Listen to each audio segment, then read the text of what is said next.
Sức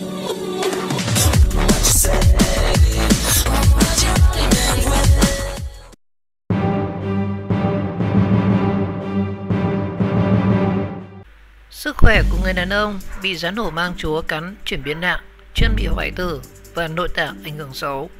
Theo chia sẻ của chị Tuổi, tình hình sức khỏe của anh Tâm, người đàn ông bị rắn hổ mang chúa cắn ở Tây Ninh, đang diễn biến hết sức phức tạp và tiến triển xấu.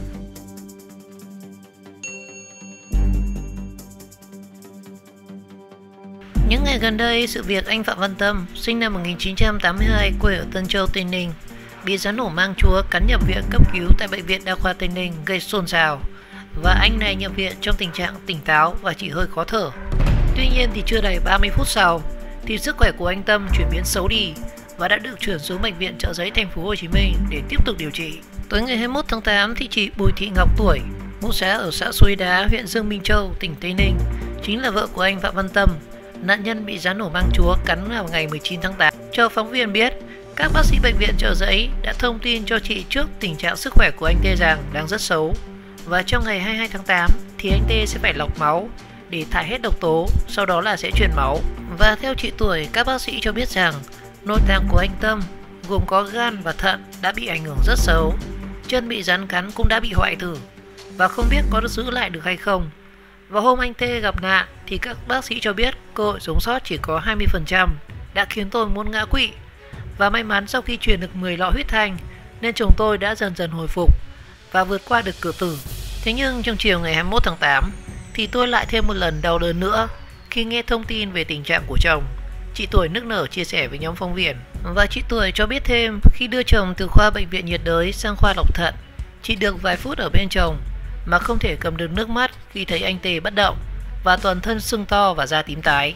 Giờ tôi chỉ mong anh ấy giữ được mạng sống. Dù có làm bất cứ công việc khổ cực như thế nào thì tôi cũng sẵn sàng để lo cho con và anh ấy suốt cuộc đời, chị Tuổi nghẹn ngào nói. Và theo thông tin trước đó thì hoàn cảnh gia đình anh Tâm vô cùng khó khăn. Gia đình nhà anh Tâm thì không có đất, hai vợ chồng thì đều đi làm thuê. Anh Tê thường làm thuê cho các chủ vườn trồng mãng cầu như là xịt thuốc sâu, cắt hoa hay là tỉa cành.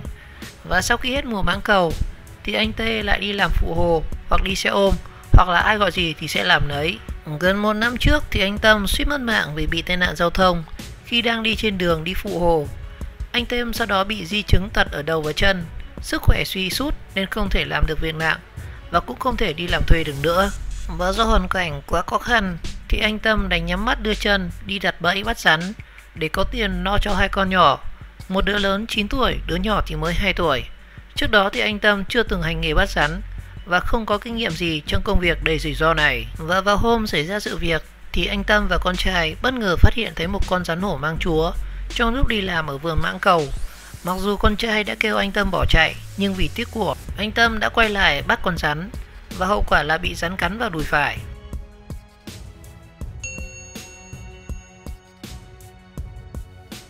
Vụ người đàn ông tới viện với con rắn hổ mang quấn ở trên tay. Chỗ rắn cắn có rất nhiều nọc độc dẫn đến viêm mô tế bào. Theo giám đốc Bệnh viện Chợ Giấy, sức khỏe của anh tiến triển rất tốt, nhưng có lẽ sẽ phải chờ từ 24 đến 48 giờ thì mới có thể xác định được bệnh nhân có bị biến chứng viêm cơ tim cấp hay không. Sáng ngày 20 tháng 8 thì bác sĩ Nguyễn Tri Thức, giám đốc Bệnh viện Chợ Giấy, thành phố Hồ Chí Minh, thông tin cho phóng viên trường hợp của bệnh nhân Phạm Văn Tâm, 38 tuổi, ngụ tại xã Tân Hưng, huyện Tân Châu, tỉnh Tây Ninh, bị rắn hổ mang chúa cắn và tạm thời đã qua khỏi cơn nguy kịch. Sức khỏe của anh Tâm tiến triển tốt, nhưng có lẽ sẽ phải chờ từ 24 đến 48 giờ thì mới có thể xác định được bệnh nhân có bị biến chứng viêm cơ tim cấp hay là không. Và theo bác sĩ Nguyễn Ngọc Sang, khoa bệnh nhiệt đới Bệnh viện Chợ Giấy cho biết, đến sáng ngày 20 tháng 8 thì sức cơ của anh Tê đã phục hồi hoàn toàn. Bệnh nhân có thể mở mắt, tỉnh táo và tiếp xúc tốt và đã làm theo y lệnh của bác sĩ và hiện đã được cai máy thở. Tuy nhiên thì do đang đặt nội khí quản nên anh Tâm sẽ phải ăn bằng chất xay qua ống thông dạ dày. Và theo bác sĩ Sang, ngoài vấn đề về biến chứng cơ tim, điều lo ngại đối với các trường hợp này là tại vị trí rắn cắn có rất nhiều nọc độc dẫn đến bị viêm mô tế bào, và từ đó thì vết sưng phù lan nhanh hủy hoại các cơ. Và nếu điều này xảy ra sẽ kéo theo nguy cơ tắc ống thận và sẽ dẫn đến là suy thận cấp. Và như thông tin trước đó đã đưa, vào ngày 19 tháng 8, anh Tâm bị con rắn hổ mang khủng màu đen, chiều dài khoảng 3 mét, nặng gần 5 kg, cắn vào đùi trái và tại vườn mãng cầu ở xã Suối Đá, huyện Dương Minh Châu, khu vực giáp chân núi Bà Đen. Khi đó thì dù đã bị rắn cắn, nhưng anh Tê đã nhanh tay chụp được đầu con rắn và chạy ra để cứu người dân. Sau đó thì anh này đã được đưa tới cấp cứu ở bệnh viện đa khoa tỉnh Tây Ninh với con rắn còn quấn nguyên ở trên tay. Khi đó thì bệnh nhân còn rất tỉnh lúc đầu, nhưng sau đó thì bắt đầu tím tái, thở gấp. Các bác sĩ đã phải cho thở máy và chuẩn đoán anh bị suy hô hấp do rắn hổ mang chúa cắn, nên các y bác sĩ lập tức chuyển đến bệnh viện Chợ Giấy để cấp cứu cho anh.